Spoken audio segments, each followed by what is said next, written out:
On the 24th of February 2022, Vladimir Putin's Russia launched a full-scale invasion of Ukraine. This is the first time in the 21st century when a war of this proportions is happening in Europe, and the consequences might have everlasting effects on all of us. Regardless of whose side you're on and who's right and who's wrong, it doesn't matter. What matters is that we do something to help out the people that are suffering from this war as much as we can, and if it is within your means. I've set below a few links, various food and hospital organizations that help out people, especially refugees that are suffering from this war as we speak. And I encourage you all to document yourself from the right sources. Don't fall prey to propaganda, such as those people that said that the war was caused because Vladimir Putin watched my Russian Empire Borders video and wanted to recreate his own. I mean, this even pissed off the president of Ukraine himself. Listen to what he has to say. Кто от этого пострадает больше всего?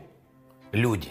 I had to talk to him for like 2 hours straight to convince him it's not my fault. We ended up agreeing that the best thing I can do right now is make a Kiev into Ukraine, aka Ruthenia video, ensuring that Ukraine and its people will always be independent, since that's the best way of preventing wars, playing map games where we have wars, not doing them in real life. Don't believe me again? Listen to Volodymyr. Кто может этого не допустить?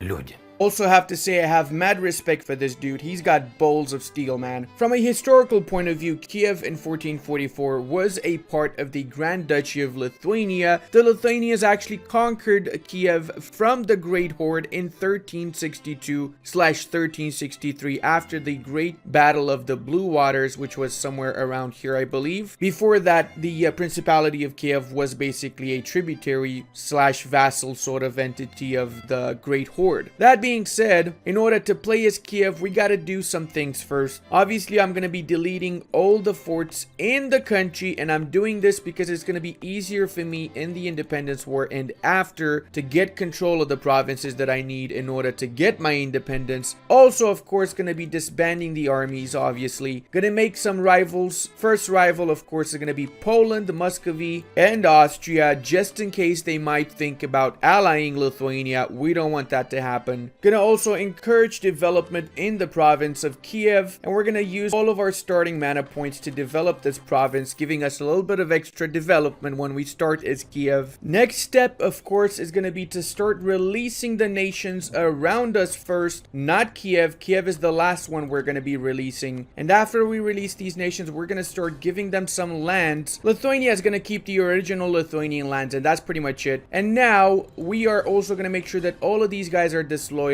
by enforcing religion on them. This way, there's no chance on earth that these boys are ever going to be loyal towards Lithuania because they start as Orthodox nations, and making them Catholic just really pisses them off. Let's also get rid of our crownlands to make 100% sure that we're going to get super disloyal vassals by having the 150 liberty, desire, and subjects development modifier. Let's also release the nation of Kiev. Make sure you click play as released subject, and we have just switched over to Kiev. Take note, there's a few things that are very important that you need to know about. First off is the fact that you start with the 100% crownlands, so give out the +1 mana privileges for all 3 estates, as well as the 100 governing capacity privilege for all 3 estates. We're doing this because we don't need more than 30% crownlands at the start of the game, so it's fine to give these privileges from the very beginning. Patronage of the arts and supremacy over the crown also great, and we will be giving the -25 advisor cost reduction privileges after we've actually gotten 1 stability. And you will be able to sell titles, but after 1 month has passed. If you're gonna sell now, you'll get 0 ducats, so just wait for 1 month. Make sure you also get the Russian Principality government reform. 1 month is over, and because of that, we now can recruit the free company as well. We're gonna do that. We're gonna recruit them in Zhytomyr. And if we check Lithuania, all of the vassals of Lithuania have 100% liberty desire, and you're gonna be able to ally all all of these vassals if you want to for the independence war, but we have a truce of 5 years until 49 with the Lithuanians, so we have to wait until 49 before we declare our war for independence. Meanwhile, we can sell titles. We're not getting a lot of ducats, but better than nothing. Don't forget to also assign your merchants. Oh dear, we got an epic heir. Look at this guy over here. Let's give him a prop Chad name, shall we? And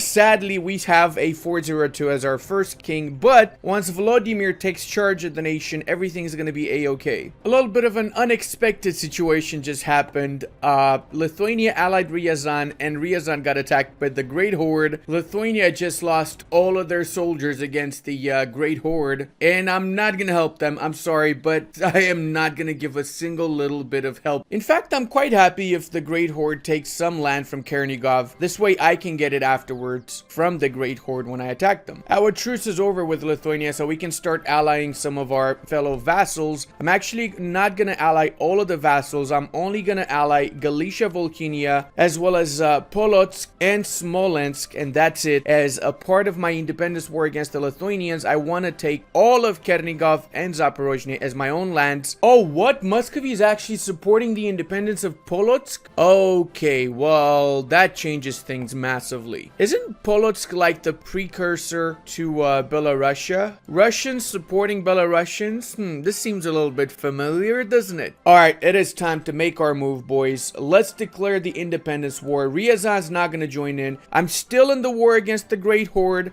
but by declaring my own war, I stopped being in a war against the Great Horde, and I have all of the Lithuanian troops right over here, which means I can kill them off instantly, and now I can just start getting the lands from Chernigov before any of my other alliance members get these lands. So here's something I didn't know before. I had an alliance with Polotsk and Galicia, Volhynia, and Smolensk, but they canceled the alliance with me when I declared my independence war rather than joining me because we were still in the war against the Great Horde. It's only me and the Muscovites against Chernigov, Zaporozhie, and Lithuania. Seriously weird vibe I have right now. At least I'm not at war with the other vassals of Lithuania, which are still vassals of Lithuania, sadly. Not gonna lie, this actually worked out towards my benefit, and I learned something new about E4 that I didn't know. Excuse me, Muscovy, I want this land. Why are you occupying it, sir? This is, you know, Ukrainian land here. Let's also lower our war exhaustion and increase our stability a little bit. I'm gonna keep my troops close to this area just in case the Great Horde does not take these lands in the peace deal. Then I can quickly occupy them before the Muscovites do. I like how Muscovy cannot even take these provinces, but they're still occupying them for themselves rather than just transferring them over to me. At last, we got the siege of Chernigov. Let's move our troops to the south here as well. Fingers crossed, Lithuania pieces out with the Great Horde soon. I don't get it, man. The Great Horde has 13,000 soldiers. Ryazan's got 1,000. Lithuania's got 0, or actually they got 3,000 here, but the Great Horde still did not fully destroy Ryazan yet, and Ryazan's making gains. What? How? Okay, never mind, I realized how. Polotsk has 9,000 units, Smolensk 5, and Galicia Volhynia has 8, so actually it's these 3 vassals of Lithuania that are destroying the Great Horde. Oh man, the irony in this whole situation is insane. Whoa, they pieced out and they got 2 provinces, making the worst border war I've seen in a very long time. Disgusting. Why couldn't you have just taken Kursk and Kharkov, Great Horde? Say what now? We got a core on Okachev. Where is Okachev? Oh, it's over here. Okachov, not Okachev, my bad. I waited for a few more years just in case Muscovy somehow was smart enough to peace out separately, but they didn't. So I'm essentially gonna let Severia and Kursk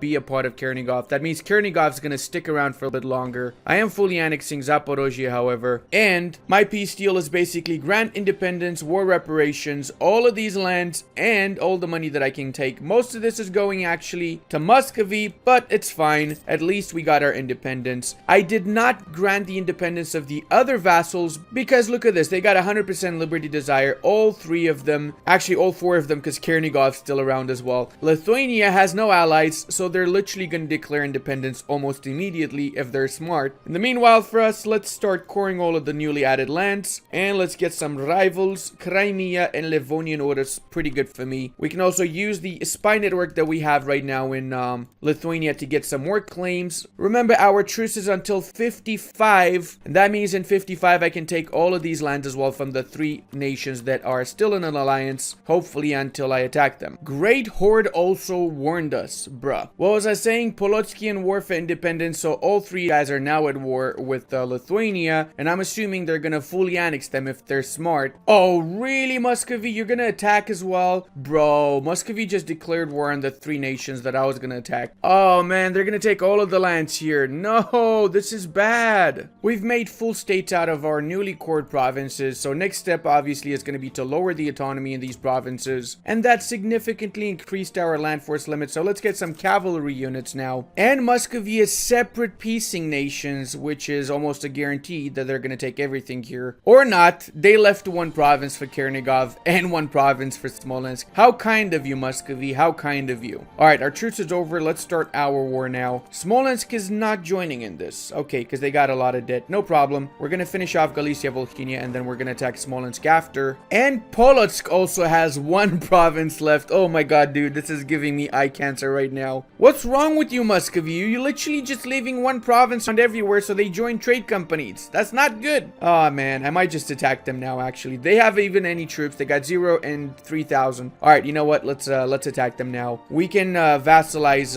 Chernigov and feed them back the cores. Actually, we can do the same for Smolensk. They got quite a few juicy cores in these lands. So I guess we're gonna have some vassals, everyone. At least you're doing something good, Muscovy. You're killing off my separatists. I appreciate that. I truly do. And I believe we can peace out Volhynia now. Oh, come on. Really, Galicia, Volhynia? You gotta take this border war here. I really don't want to take that land also because that's just ugly as schnaps. Look at this, man. I mean, on the bright side, I can actually peace you out now without having to fight the rest of the army that you got. And we're gonna get our second reform, which is the manpower reform, obviously. And now we can make all of these lands our cores. We got a claim on Polotsk, so let's attack Polotsk also. They're allied to Chernigov, and we're already at war with Chernigov, so no changes there. Does anyone knows how you say bye-bye in Ryazanian? I got no idea how. Cancel the cores they have on us because these are Ruthenian lands, and Chernigov's a Ryazanian country. Get all the money we can, and of course make them vassal and force religion on them so they're back to Orthodoxy. No more heretical Catholicism in this land. Obviously, they're gonna hate our guts because, you know, we literally just vassalized them. So we're gonna have to improve some relations with them. Surprisingly, when I check my beloved Muscovite allies'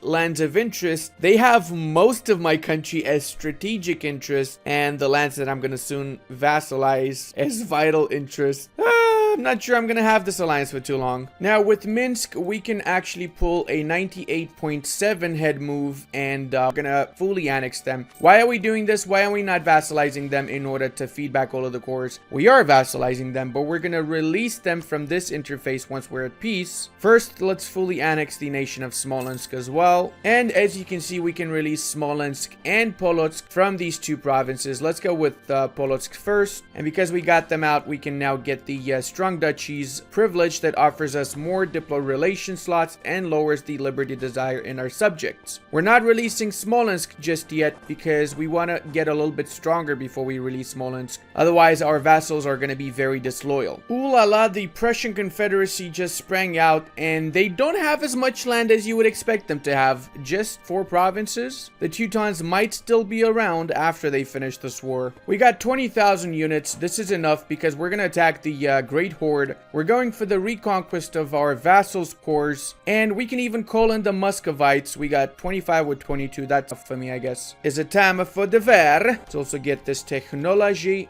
and I forgot to release Smolensk as a vassal. It's okay, I'll release them after the war's over. Just gotta remember not to core this province. You see, guys, I make mistakes also. I just don't always show you the mistakes in the videos. Let's assign the objective Muscovy to take the capital of Uzbek. Plot of the Prince of of Volhynia. Ooh. 7 pretender rebels in Volhynia. Nah, that's not good. We got new units though, so we're going to change over to the Eastern Infantry Militia, but we're going to do that on the last day of August so we don't get completely wiped out because we don't have morale. Hallelujah, everybody. Volodymyr just got inaugurated as our brand new leader. He's a 545 Chad with a shock, as he is indeed a bold fighter. This is very, very fitting, not gonna lie. And also, if you guys want to check the save game, join the Discord. I'm making this save game available for everybody. All you need to do is just join the Discord and follow the link. My favorite part's how the Great chose to attack Muscovy rather than attack me. Oh my fucking god. Are you kidding me right now? Ottomans just took land from Crimea. Not only did they take land from Crimea, they took right next to me the provinces I'm interested in. Bro, come on. Wow. This is just massively pepega now. Guess we're gonna have to do a war against the Ottomans as well, boys. This is pretty much the story of the Ukrainian people. They were always trapped between various bigger empires and have always been under somebody else. So it's amazing now that they've been independent for the past 30 years and they're fighting until the bitter end to make sure that they don't lose that independence, which is something that I think we should all admire. Oh, what? Muscovy pieced out from the war? Well, this means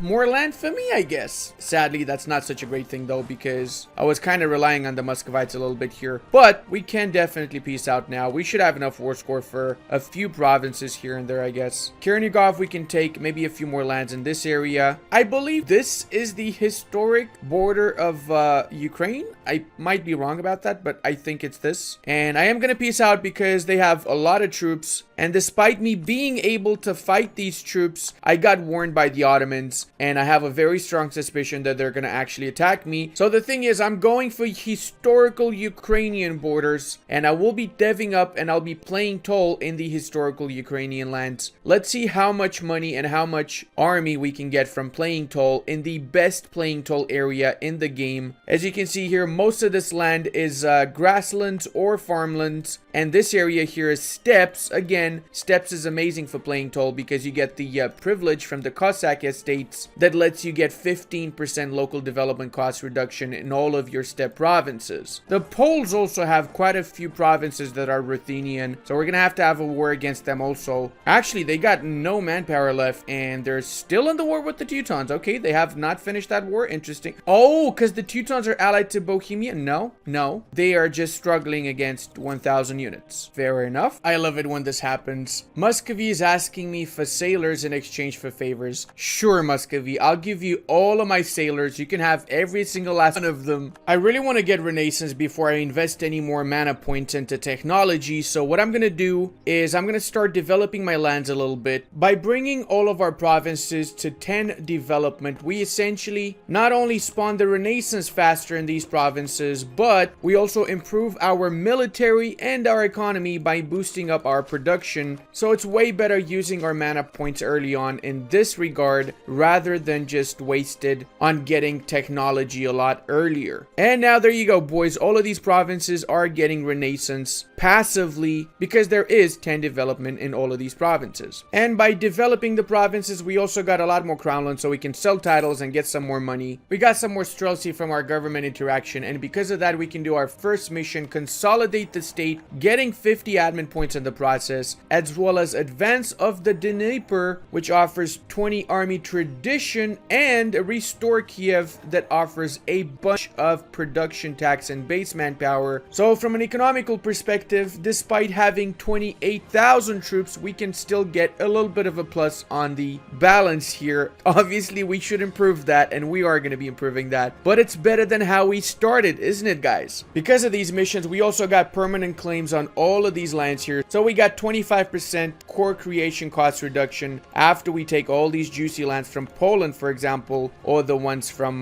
the Crimeans and so on. Even managed to get a mission for getting Lvov from the Poles. Yeah, I'm definitely gonna attack the Poles first. Let's start getting ready for this war. Gonna bring my troops by the border. Once more, let's call our beloved Muscovite vassal, ally, into this war. Lvov as the war target, and let's rush for this. We managed to build a fort in our capital of Kiev, and because of that, we managed to get the Sovereign Principality mission done, which leads the way to the conquest of Novgorod and the conquest of Moscow. Meanwhile, we are gonna be going for the forts that the Poles have. One notable difference with the latest update is the fact that the AI likes to retreat when they're losing battles when they get the chance. This way they don't lose the army and they can easily recover after the fight. And honestly, that makes the game a lot more enjoyable because it makes it a little bit more difficult since the AI actually knows what it's doing. But I guess that's not always the case. Meanwhile, Volhynia just morphed itself into Lithuania. Hold on a second. Hesse is a junior partner of Brandenburg? How on earth did this happen? Oh boy, Poland's going full-on Free Company and Haiduks over here. I suspect they'll try and relieve the siege of Krakow. I think what I'm gonna do is I'm gonna sell some titles and get some mercenary companies. So I got all of the forts that they basically have in Poland itself, which gave me 53% war score. So I'm gonna piece them out now. I can actually take all the provinces I'm interested in. We also got some pretenders we gotta deal with in the meanwhile. I'm sorry, did I just see that right? Hold on a second, let me check the log here. Yep, Muscovy has paid all of our debt. What? They paid all of my loans? No freaking way. Oh my god, dude. I've never seen the AI ever pay my debt in any sort of situation. Oh man, the irony is just beyond everything in this playthrough. And guess what, boys? We can attack Ryazan because Muscovy is not willing to join because they have debt. How the hell you have debt when you paid off my debt? The hell is wrong with you, Muscovy? You need to get your priorities sorted, man. The Ottomans are attacking Genoa and Theodoro here, so I assume that they're gonna take everything here. And here's why the Russian Principality government reform is just insanely overpowered. I am gonna get 6 Streltsy regiments for free. Now we're all the way up to our land force limit again. We didn't even need to waste any of our own manpower to get these boys. With the integration of one of our vassals, we're starting to look a little bit better, aren't we, boys? Meanwhile, Poland is looking like modern day Poland, minus the lands in the north and Silesia. I wasn't gonna initially attack the Great Horde, but I feel like I want this land. If for no other reason, then because it would look better once I have the rest of this region. I really hate Bordergore, and I'd hate to have Bordergore in this area. First battle of Zever, and it's a resounding win for us. What a once mighty empire is now reduced to my lands. Well, looks like Kazan's getting attacked by the Muscovites. I'm gonna join in and try and get a few provinces for myself. The personality of a leader is actually gonna tell you what that country is gonna behave like. If he's militarist, he's gonna expand. If he's a pacifist or whatever, it's always a good idea to look at that trait whenever you're dealing with countries in EU4. Holy mother of God, Muscovy actually took almost all the provinces they had occupied with the exception of one. Anyway, let's do our peace deal now. We're gonna go for this. I think is pretty good. There you go. This is absolutely amazing. They instantly got minus 200 relations with us. Oh boy. Well, I guess I'm on my own now, boys. So I have to be extra careful because I have to fight both the strong Ottomans in the south and the strong Muscovy in the north. On the bright side, we can replace the Muscovites with a proper ally, the HRE Emperor himself. Oh, dude, actually Danzig is independent. So I guess what the Emperor did is it granted independence to Danzig in the war against the Poles. That makes a lot of sense. And guess what? Time for more Streltsy, boyos. Also, I'm gonna be diplo-vassalizing the nation of Circassia. I'm gonna go into the biggest war of this session against the Ottomans. Let's take the big fat loans and let's recruit some more units. Dude, don't attack Crimea. Are you kidding me, Ottomans? Oh, you sons of bitches. Oh, hold on, man. They're actually at war with Karaman, Akoyunlu, Mamluks, and Hejaz. We went a little bit over our land force limit because it is worth it, guys. Let's face it. It is 100% worth it. Main target's gonna be the province of Yedishkul, calling in Austria, our beloved ally. And let's do it, boyos. I just realized that Volhynia is in this because they're still in the coalition against me. It's also really smart to just barrage and assault the fort in Crimea because this is a really hard fort to take. And by wasting a little bit of manpower early on to take this, we get a bunch of war score and we secure our advance in Crimea. If we manage to take out Gazi Kumun's army, we're going to be able to white peace them after as well, since we are occupying some of their lands now too. There you go, Shtaken Vapenicum. It kind of feels like the Ottomans have a coalition of everybody around them against them right now. Feels good, man. And we're going to be applying the same barrage and assault tactic to pretty much all of the forts in the Balkans right now. Another really great thing I've noticed after the 1.33 patch is that they actually are building fortifications in locations that make sense. They built by themselves the fort in Kesrie as well as the fort in Arta, which is lands and mountains. Hot damn, the Battle of Yedishkul is over, boys. boys. I'm also going to be attacking Crimea. Pretty awesome how the Austrians are just walking around with a 45k stack.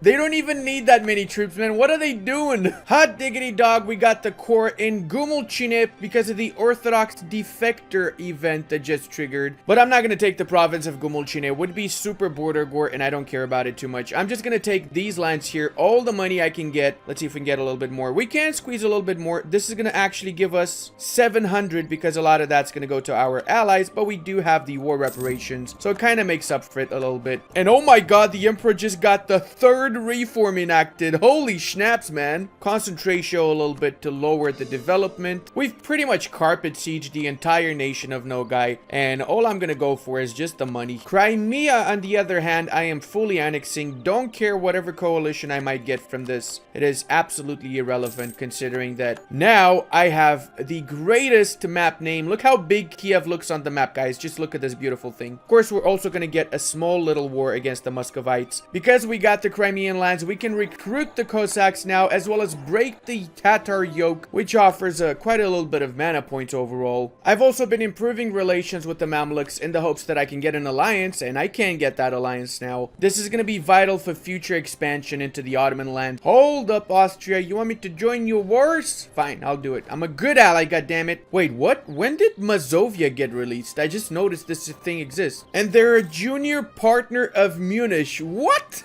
This is literally why I love this game, man. Ew, Austria just committed border gore. What is this, man? We're gonna be using the Reconquest CB of Bobrusk, which is the closest to our border here, and it's a core of our vassal, Polotsk. We're gonna get all of these cores back, plus we're gonna get all of this area as well for ourselves as a buffer zone for future expansion, perhaps, in this area. I might just eat all of Muscovy. I'm putting it out there. It might happen, might not. Who's to say? And for those of you who are wondering, I did go quantity economic as my ideas, because I did say I will be playing Toll, and I will. Assaultius Maximus of the Moscovitius. Let's see how many days it's going to take Moscow. It took 26 days to take Moscow, and because the AI has been building a lot more forts, it's going to make it easier for me to piece them out faster. Oh lol, I can call in the Austrians. You know what, I will call them in because I'm not going to get any money in this war. I'm just going for land 100%. And this is why I absolutely love Orthodoxy.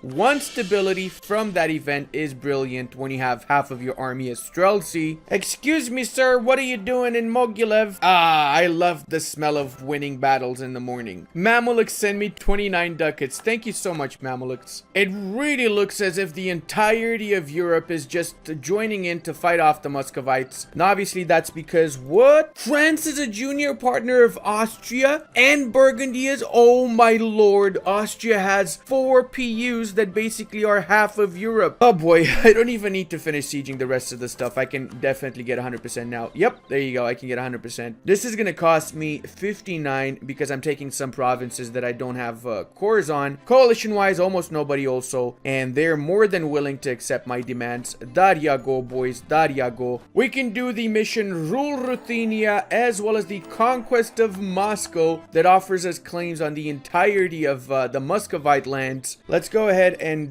core up the provinces that we just took from them, which include Moscow. We have Moscow. Yep, that's correct. We're gonna destroy the fort in Moscow though because it's a grassland and we don't really want the fort in a grassland. And we have started integrating both of our vassals here. So we got a pretty stable country, close to 100,000 soldiers in the field. And best of all, we can reclaim a Ruthenian legacy. Essentially, we're becoming the nation of Ukraine and we are a tsardom. Might have gone a little bit outside of the historical borders, but just a little bit. I also want to encourage you guys, if it is within your means, to support the Red Cross as well as other organizations that are helping out refugees from Ukraine. This means women, children, elderly people that have had to leave their homes because of the horrible war that's going on right now. I myself have donated, and if it is within your means and you want to, you will find the links below. And if we get 10,000 likes, we'll be covering Hungary. And if you want me to, I can also do a second part for this run. Also, check out this awesome video until the next time. And I want to give a very big thank you to all of my channel members, Patreon members, as well as my Twitch supporters. I really wouldn't be able to do this without all of your support.